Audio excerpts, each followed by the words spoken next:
Nu tai ką, sveiki, malonu, kad susirinkote į mūsų antrą paskaitą. Šiandien pristatysim apie elektroniką viską, ką įmanoma. Trumpai, taip glaustai, kad žinotumėt, kad nebebūtų tų klausimų, ką pirkt, kodėl vat, būtent jūs perkat brangesnį elektroniką, o ne ten kokį, žinai, patį pigiausią įmanomą variantą. Tai pradėsim nuo variklių, arba kitaip motorų, elektrinių. Pagrindė yra du tipai. Šepetėliniai senieji varikliai ir be šepetėliniai. Tai šepetėliniai varikliai yra patys pirmieji tokie varikliai, kur magnetai būdavo pačiam korpuse ir ant šerdės būdavo suviniotos apvijos.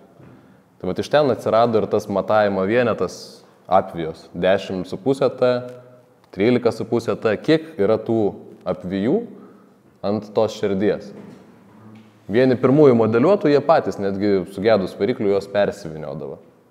Arba netgi persiviniodavo, jeigu norėdavo patobulinti kažkaip veikimą. Tai šitie varikliai jungiami dviem laidais, kaip pavyzdys viršutiniam kampe. Ir vienas toks, aišku, mažas pliusas, kad jūsų, jeigu specifinė važiuoklė, reikia apsukti variklio sukimosi kryptį, sukeitėt laidus vietom ir viskas puikiai veikia.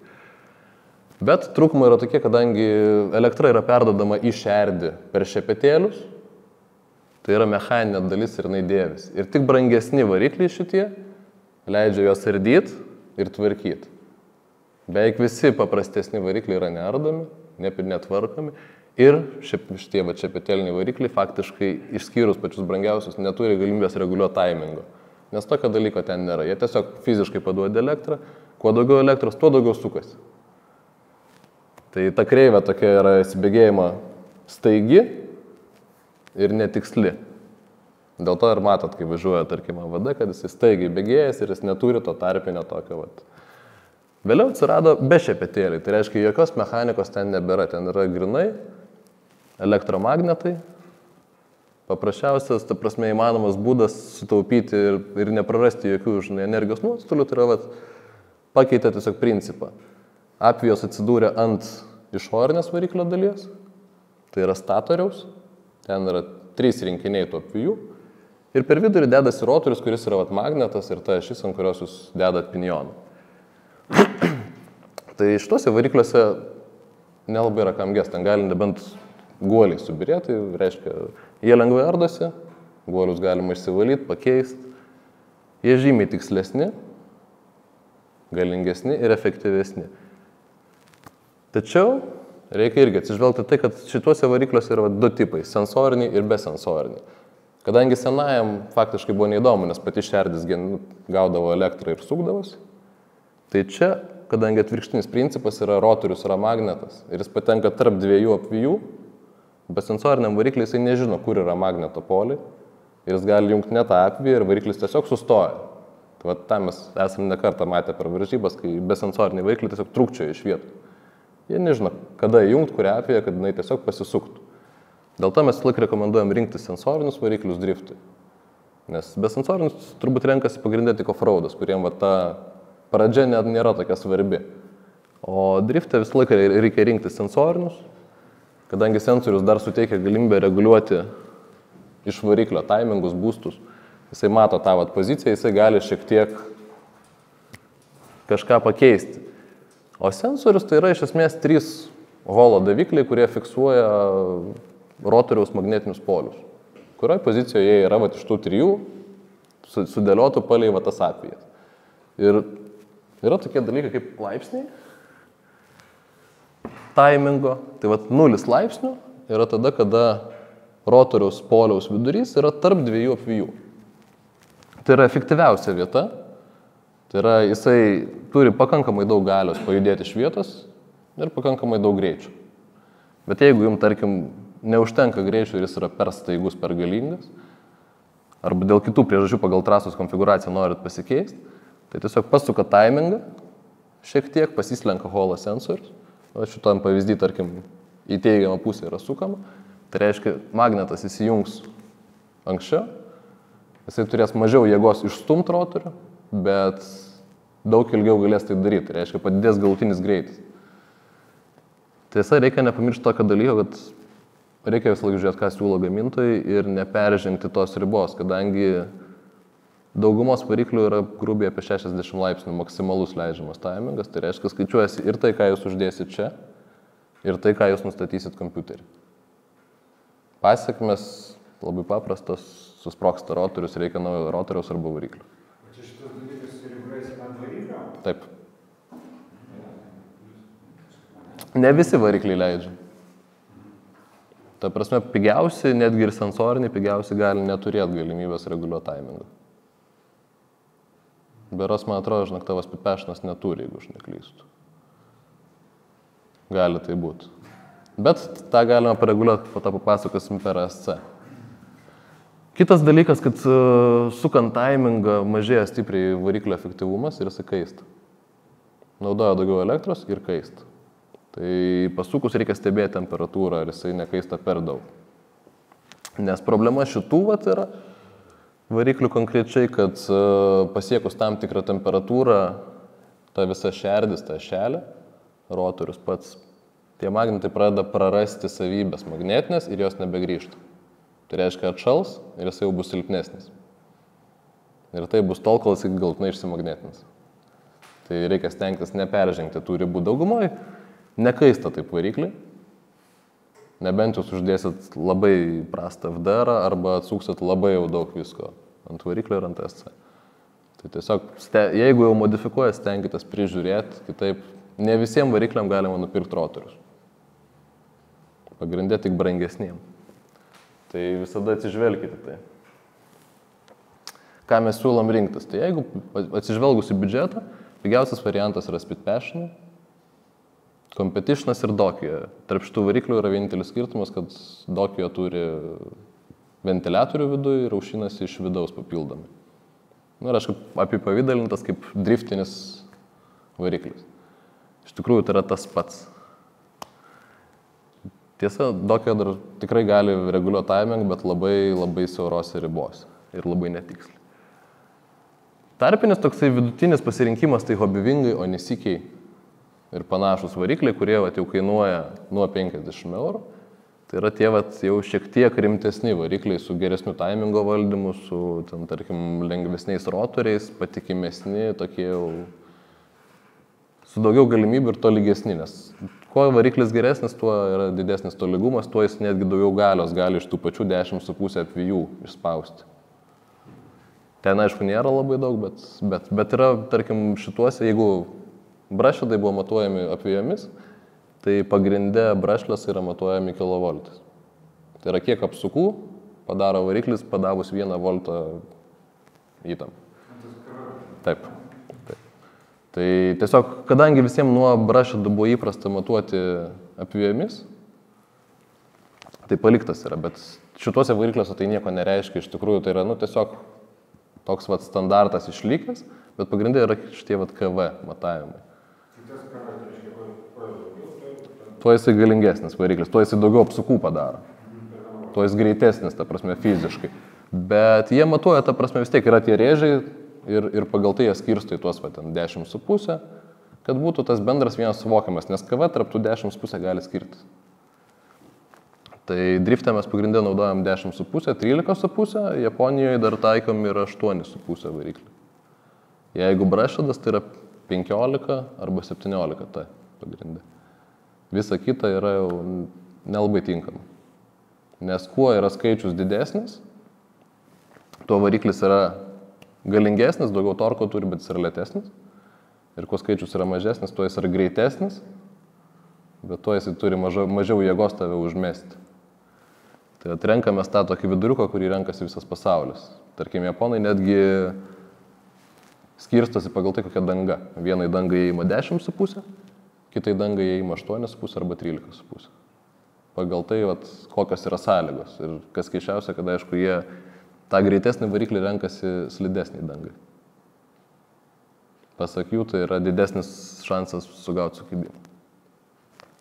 Brangiausi motorai tai yra Akuvansai, Yokomo Racing Performeriai, GeForce'as, Overdose'as, KRC. Tai jau yra tie vieni geriausių, kas dabar yra rinkoje. Aišku, jie ir kainuoja nuo kokių 80-90 eurų iki 200 eurų. Bet skirtumas toks, kad tikrai tikslus timingo reguliavimas, labai geras aušinimas, daug atsarginių dalių, tai reiškia, galėsi pasikeisti guolius gamyklinius, rotorius galima netgi dėti kitokius. Tai yra nuo 13,5 turinčius daugiau torko, daugiau apsukų. Tai reiškia, tavo 10,5 gali patapti toks tarpinis beveik kaip koks 12, nesiekiant 13,5 tai. Čia kokią Tu atskirai perki.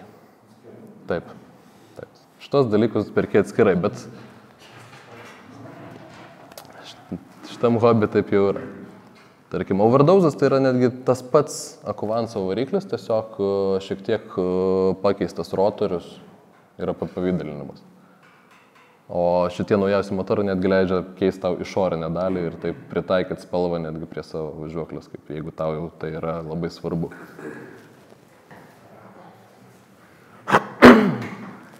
Ne ką mažiau svarbi dalis SC.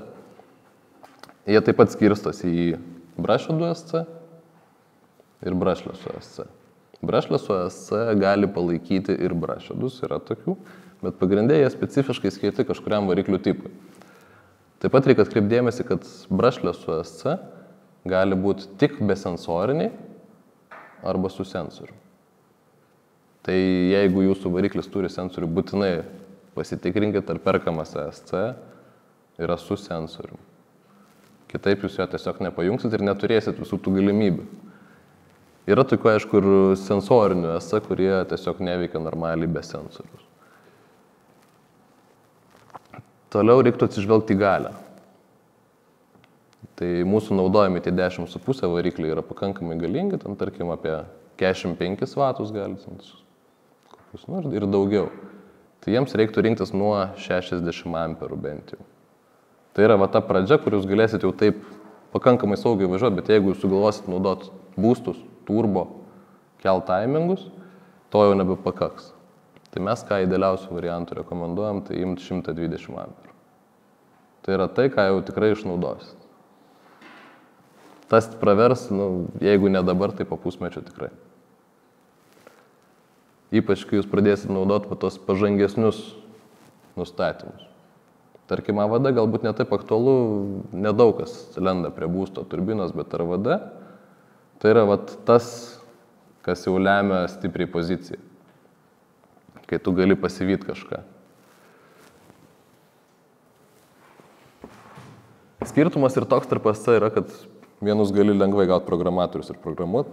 Yra programuojami programboksais arba programkardais vadinamais atskirais įrenginiais, kurios prijungus tu gali keisti nustatymus. Kuo pažangesnis SC, tuo jisai turi pažangesnį programboksą, kuris daug daugiau leidžia ir daug tiksliau.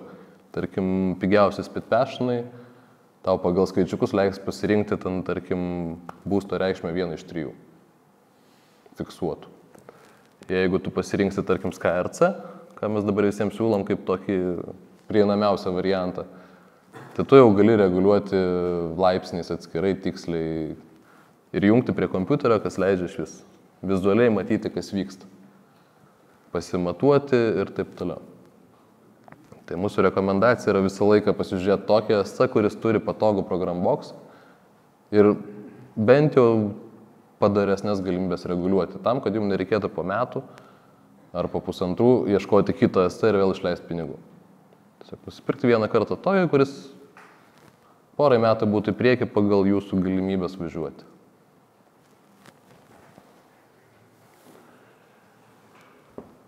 Kondensatoriai irgi yra svarbi dalis. Jeigu jūs važiuojate su paprastu SC, tai jums greičiausiai jo galbūt ir neprireiks. Nors daug kas sako, kad pajungus kondensatorių tolygiau reaguojama į gazą, ta galia yra tolygesnė ir kartais netgi prideda tos paskutinės galios jau išspausti visišką greitį.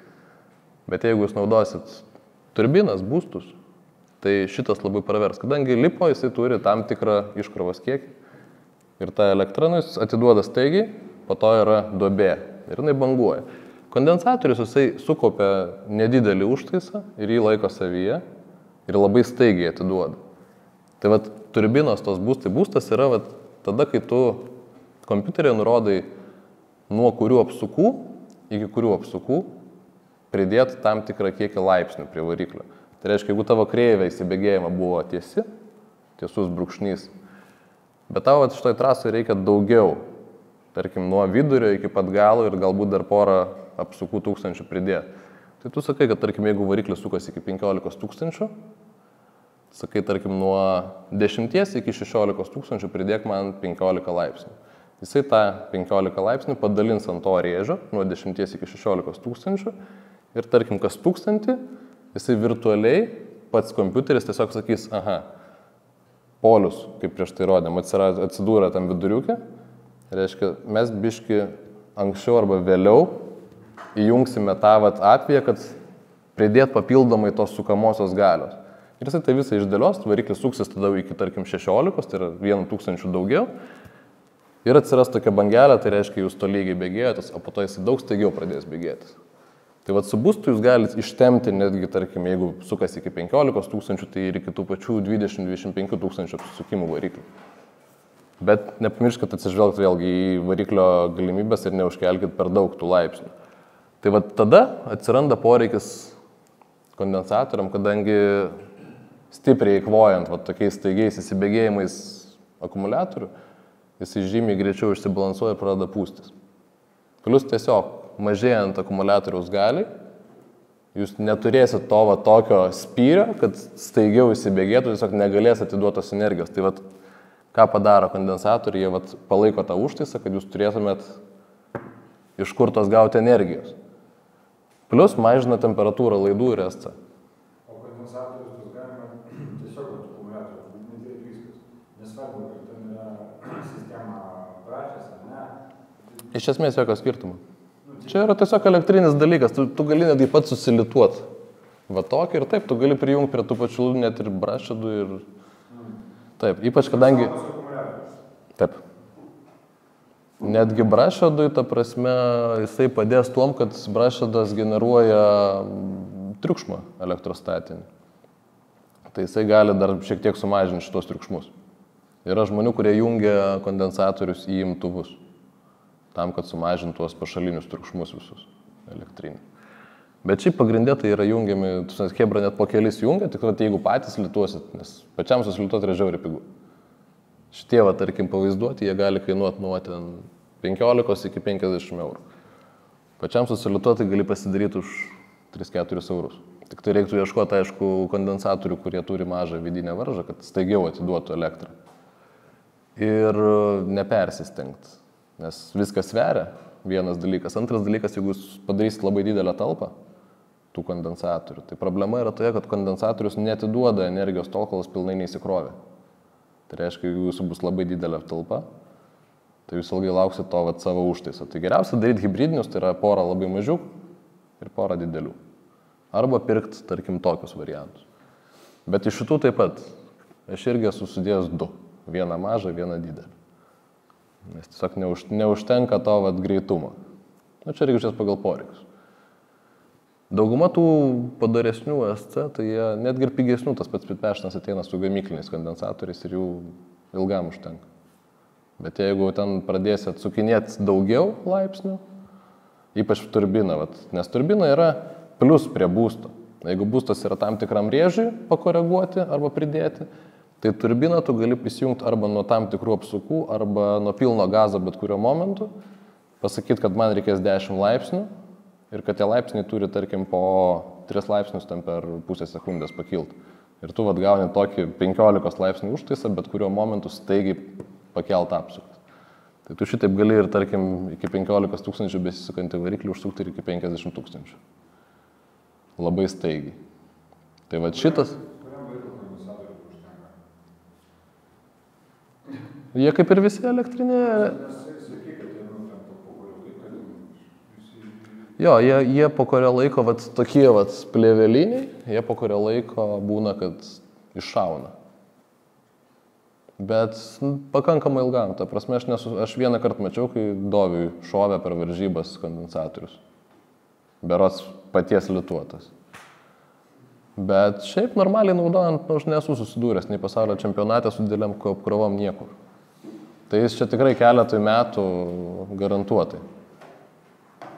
Ypač šitie, matai, tarkim, koks skirtumas yra tarp paties lituoto ir šitų pavaizduotų. Tai čia dažniausiai naudojami kiek kitokie kondensatoriai ir jie yra mažesni ir lengvesni.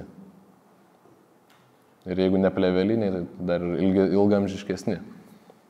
Nes pagrindė sprogsta tie paprastieji mūsų įprastiniai. Tai šito siūlau apsvarstyti, pradžioje bent jau pasidaryti patiem, jeigu nėra. Tada yra labai įdomus dalykas mūsų vairo mechanizmas servo. Ir čia pasirinkimas labai didelis. Yra brašodai, tai yra tokie patys varikliai, kaip pasakojam, šepetėliniai naudojami. Yra korlesai, tai yra tas pats brašodas, tik tai vietoj tvirtos šerdės su apvijomis, ten yra tik apvijos. Ta tvirta šerdis yra panaikinta, yra paliktos tik apvijos, toks tinklelis. Kas gaunasi, kad ta šis yra lengvesnė ir jis tiesiog staigiau gali pasisukti. Tai visos tas brašet servos, kurios yra greitesnės, dažniausiai būna korlės. Bet iš esmės tai yra tas pats brašedo principas. Ir yra brašlės, naujieji. Visi brašlėsai yra, faktiškai visi dabar parduodami yra skaitmeniniai. Anksčiau būdavo ir analoginių. Analoginių reiktų privengti, kadangi normaliai nebendrauja su giroskopais dažniausiai. Ir šiaip būna įvairių trikdžių. Skaitmeninį galima atskirti, kad esant laisvai nedarbo pozicijai girdimas zyzimas netgi būna. Tai skaitmeninis yra daug tikslesnis, daug pajėgesnis ir mažiau triukšmų priima. Į ką reiktų atsižvelgti yra į greitį. Nes offroad'e, tarkim, naudoja didesnės sukamosios galios, mes naudojam greitesnės. AVD puikiai važiuoja su 0,10 sekundžių, su 0,8 sekundės. RVD jau būtų gerai turėti 0,6. Nors 0,8 dar, kaip Valdemarui paėmėm, rodo, kad visai padoriai važiuoja. Skirtumas yra tik toks, kad RVD giroskopui reikia greičio. Jeigu tu nori, kad giroskopas geriau sudirbtų, tau reikia greitesnės servo, nes tu ją greičiausiai ant pulto prisilietinsi, bet giroskopas jis turės maksimalų greitį, tau greičiau padėti sugaudyti modelį. O daugiau taip nereikia ieškoti ant pačių brangiausių, užtenka tiesiog, kad būtų apie 0,8-0,6. Dar yra aukštos įtampos servo, ko nereikėtų prašauti. Tai reikia pasižiūrėti voltažą. Senosios servo buvo tik 4,8 voltų, dabar visas pagrindė yra 6 voltų ir po truputį eina prie HV, tai yra 7,4 voltų, tai yra tai, ką atiduoda lipo baterija. Tai reiškia, galima tiesiai užmaitinti nuo lipo.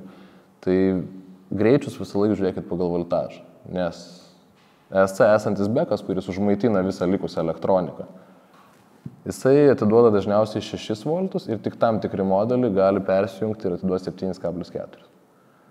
Tai neprašaukit, pažiūrėkit greitį, kuris yra prie 6, nebent jūs jungsite tiesiai prie lipo, ko nerekomenduoju, arba dėsite išorinį beką, kuris leidžia maitinti 7,4.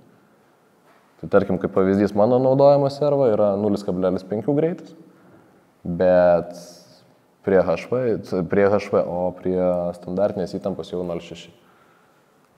Tai nereikėtų šitą prašauti. Visą laiką pasižiūrėkit tą greitį teisingais. Jėgos užtenka 5,5 kg. Čia yra per akis, ta prasme, į šitą labai žiūrėti nereikėtų. Tada yra skirtingi dydžiai. Yra mikroservos, kurios pagrindė naudojamos lėktuvuose, mes naudojam tik tai kokiam lempam atidaryti ar ten kažkam madingam. Įprastinės, kaip tarkim pavyzdys viršui ir žemą profilį. Tai yra ta pati servo, jinai sudėta į mažesnę dėžutę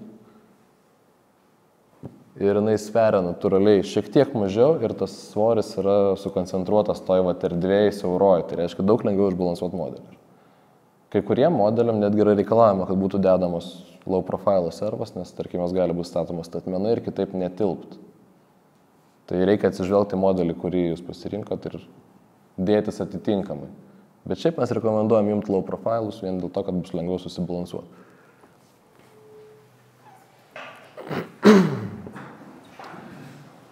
Giroskopas, tai čia tema tokia gana siaura. Svarbiausia rinktis patikimų firmų, žinomų firmų, nes faktiškai visi giroskopai yra paremti tą pačią schemą Tai yra, jeigu pasiieškosit, kaip atrodo Dilaikas, kaip atrodo Nesikis, kaip atrodo Jacoma, jie visi atrodo identiškai. Tai yra ta pati schema, skiriasi tik tai programinė įranga minimaliai. Vieni leidžia daugiau permušti su ranka vairą, kiti leidžia mažiau, vieni anksčiau pradeda reaguoti, kiti vėliau. Tarkim, Amastai jie gaminami jau kiek su kita schema.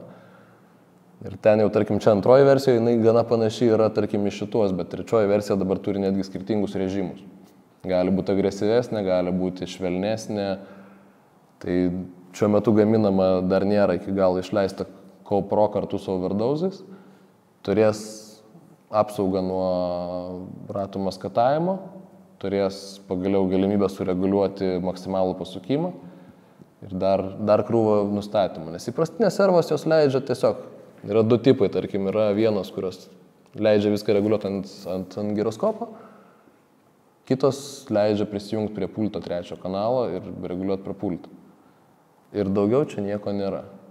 Tvirtini pagal kryptį, jaučia, kada modelis nuslysta, perduoda jėgą ir atsuka ratus. Na, aišku, yra dar tie mažieji tumbleriai, kur kryptis nusirodo, ar tu atvirkščiai pastatei giroskopą, ar pastatei teisingai ir analoginė skaitmeninė serva. Bet vėlgi mes siūlom nebandyti su analoginiam, nes žinom, kad nelabai veikia dažniausiai. Tai va. Čia labai trumpai ir čia, kainos nėra didelis skirtumas. Pigiausias apie 20 eurų, geresnės apie 50 eurų. Tai geriau pasitaupyti ir nusipirkti tokią, kuri tikrai veiks. Pasiskaitykit prieš tai forumus, nes būna taip, kad, tarkim, Dilaikas nebendrauja su Savoxo servom. Tai pasitikrinkit. Tas pats būna ir su Amaste, kad, tarkim, su specifiniam gali nebendrauti arba pultai specifiniais. Tai reiktų pasiskaityti prieš tai, kas yra bandęs, nes visas brangesnės tikrai rasite aprašymus. Pigesnių greičiausiai nieks netestavo ir nieko nepapasakos. Tai kas yra pagrindinis dalykas, dėl ko valdymas yra labai svarbus komponentas elektronikos, tai kad tai yra vienintelis būdas pajusti savo modelį. Nes, kaip žinia, važiuojant automobiliu, to prasme tikram drifte, tu vis tiek jauti jėgas visas ir panašiai. Tai modelį dėja nesėdim ir vienintelis būdas, sakau, kaip pajusti, tai yra dėja tik tai su pulteliu. Tai šiuo metu šiaip pagrindė yra naudojami 2,4 GHz valdymai.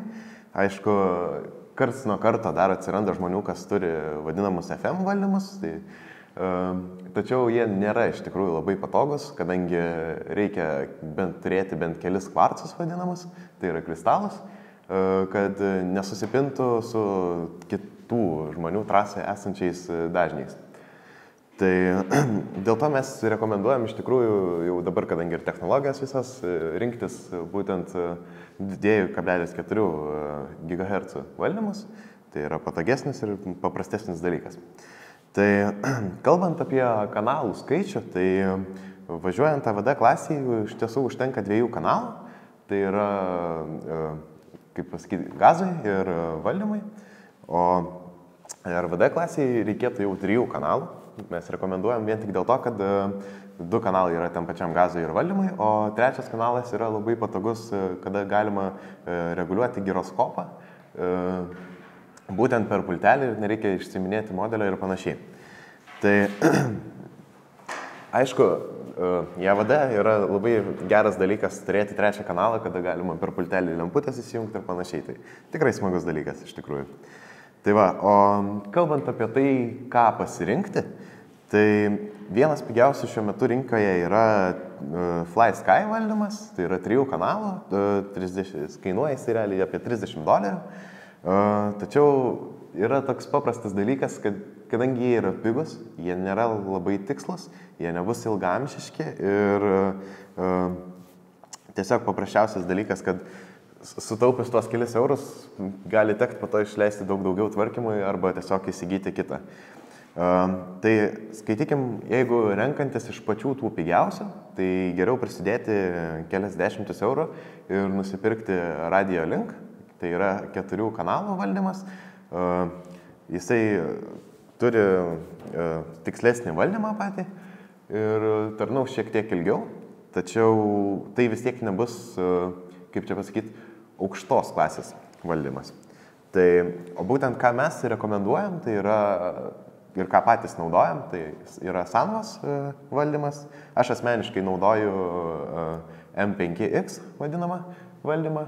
Tai jis yra šiek tiek paprastesnis, tačiau turi labai tikslę valdymą tiek gazą, tiek vairo sistemą. O dauguma kolegų naudoja MT4 vadinamus valdymus.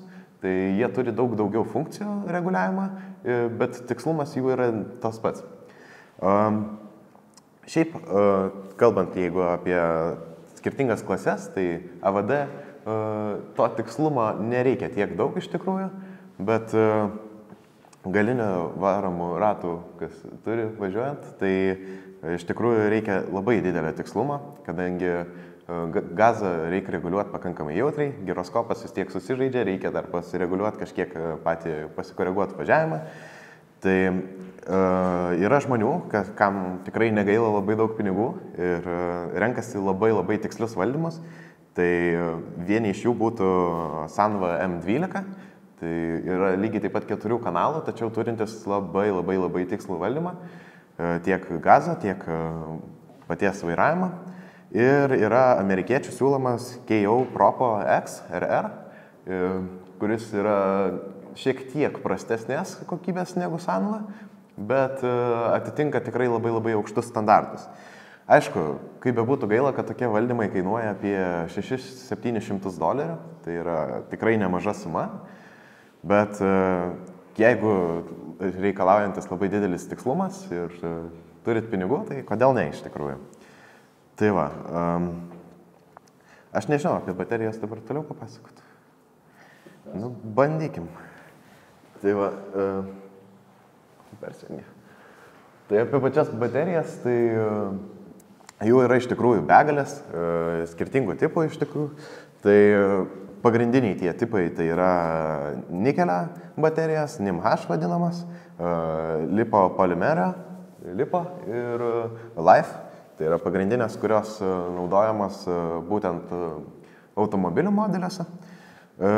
Tai dabar šiek tiek apie pačias NIMH. Tai galima pasakyti, kad baterija yra tikrai neblogai pagaminta, tačiau technologija tai yra pakankamai sena, tai viena iš pirmųjų technologijų ir jos turi kelis minusus, tokius pakankamai svarbius. Tai kad senkant baterijai stipriai krenta ir galia, tai yra ties pusę baterijos iškrovimą, jau skaityk, jauti, kad modelis kaip ir jau nebelabai nori važiuoti. Kitas dalykas, tai yra kitas minusas, yra toksai, kad šios baterijos turi atmintį. Tai yra, kad jeigu jūs neiškrausite pilno ciklą, tai pakrovus bateriją nuo pusės daugmaž atsiranda tokie dalykai kaip mažėjanti talpa, tas galios trūkumas jau aukštesniai, ta prasme, pozicijai, tai yra užtenka maždaug 75% iškraut, kad pajustumėm tą galę, ta prasme, galios trūkumą. O kitas dalykas tai yra svoris. Ir kas RC drifte labai daug lošia, tai šios baterijos yra tikrai labai sunkios. Ir, kaip čia pasakyti, žodžiu, svoris yra svoris. Tai va. Kitas minusas, tai yra paskutinis minusas, kuris jis turi, tai kad yra labai lėtai kraunamas. Naudojam pakankamai mažą srovę, būtent dėl saugumo, dėl kaitumo ir panašiai. Tai va, o yra toksai pliusas iš tikrųjų, kad šios baterijos yra labai saugios. Tai yra, jos nebijo, kad jeigu iškrausi tikrai daug, kad jos neužsidegs, neišsipūs. Tai va, bet kintant technologijai, tai yra atsirado lipo baterijos, tai yra lipo polirenio ir būtent dėl technologijų kaitos šios baterijos turi didesnę riziką iš tikrųjų, to užsidegimo vadinamo, bet jos yra daug galingesnės ir ta galia, tai yra tas jutimas kaip NIMH, kad ties pusę baterijos jau nebėra galios, tai lipo visą laiką atiduoda daugmaž tą pačią galią ir tik tai prie pačios pabaigos, tai yra kada celėse lieka apie 3,6 voltą, jau jaučiamas galios sumažėjimas. Tačiau tai yra realiai apie 5% baterijos likučio, Tai skaitykim, tiek daug baterijos net dažniausiai neiškraunam. Aišku, neturi tos vadinamos atminties, tai yra, kad galite iškrauti ir pusę baterijos ir vis tiek viskas bus gerai. Kitas dalykas, kuom ličia iš tikrųjų yra gerai, tai kad jų tas atidavimas yra labai tolygus. Tai va, kalbant toliau, tai apie patį tarnavimo laiką, tai NIMH baterijos iš tikrųjų dėl savo tos vadinamos atminties tai labai greitai susigadina. Jos skaičiuojama iki 50 ciklų. Tačiau LiPo baterijos jos realiai laiko apie 150-100 ciklų. Tai yra skaityk dvigubai, trigubai daugiau. Dabar apie pačius žymėjimus, tai LiPo baterijų šiaip iš tikrųjų yra labai daug ir įvairių formų, aišku. Yra tos vadinamos trumpesnės, yra standartinio dydžio ir trumpesnės dažniausiai turi mažesnį amperažą, mažesnę talpą, tačiau jos dažniausiai turi didesnę atidavimo galią, tai yra daugiau kulonų ir jos, aišku, sutaupa labai daug svorio. Tai ant baterijų dažnai matom įvairių užrašų, kurių ne visada žinom, ką galim pasakyti. Ir būna užrašyta ant baterijų, tarkim, 2S, tai yra vadinama, kad tai yra 2 celių baterija, bet kartais atrandam ir parašyta, kad būna 2S 2P. Tai būtent ką tai reiškia, tai yra, kad baterijos celės yra sulituotas lygiagrečiai, nuosekliai. Tai va, apie pačius kulonus, tai kulonai realiai atstoja, kiek amperų srovę galima krauti, iškrauti. Ir iškrova, skaitykim, būna dažniausiai nuo 30 iki 120 kulonų. Tai yra pakankamai daug iš tikrųjų. Tai va, dabar apie pačią pasirinkimą, ką iš tikrųjų pasirinkti. Ten bus dar skaičių, ne? Jo, tai apie patį pasirinkimą, tai iš tikrųjų siūlom rinktis iš tokių paprastesnių, skaitykim, gamintojų, tai yra Turnigy, yra Nanotech, LRP iš tikrųjų irgi pakankamai geras baterijas, yra Genesis Ace, jos šiek tiek jau yra brangesnės, bet ir kokybė jų yra čiut geresnė. O iš tokių pačių geriausių tai yra Racing Performer ir Venom Power. Tai jos yra tikrai labai aukštos kokybės baterijas, tarnauja apie 200 ciklų. Ir būtent, ką dar norėčiau pasakyti, tai kad renkantis baterijas šiaip labai reikėtų atsižvelgti tiek į biudžetą, tiek į tai, ko jūs reikalausite iš pačios baterijos. Tai skaitykime, jeigu norit sutaupyti svorio, tai renkatės trumpesnę tipo, jeigu jums reikia daugiau miliamperų, tai yra, kad ilgiau tarnautų, ilgiau važiuotų modelis, tai renkatės didesnės talpos tiesiog. O jeigu tokiais atvejais kaip man, tai kada reikia net kondensatorius dėtis prie baterijos, tai siūlau rinktis iš tikrųjų trumpesnės, tačiau su labai didelė atidavimo galia. Tai va, tai tiek apie baterijas.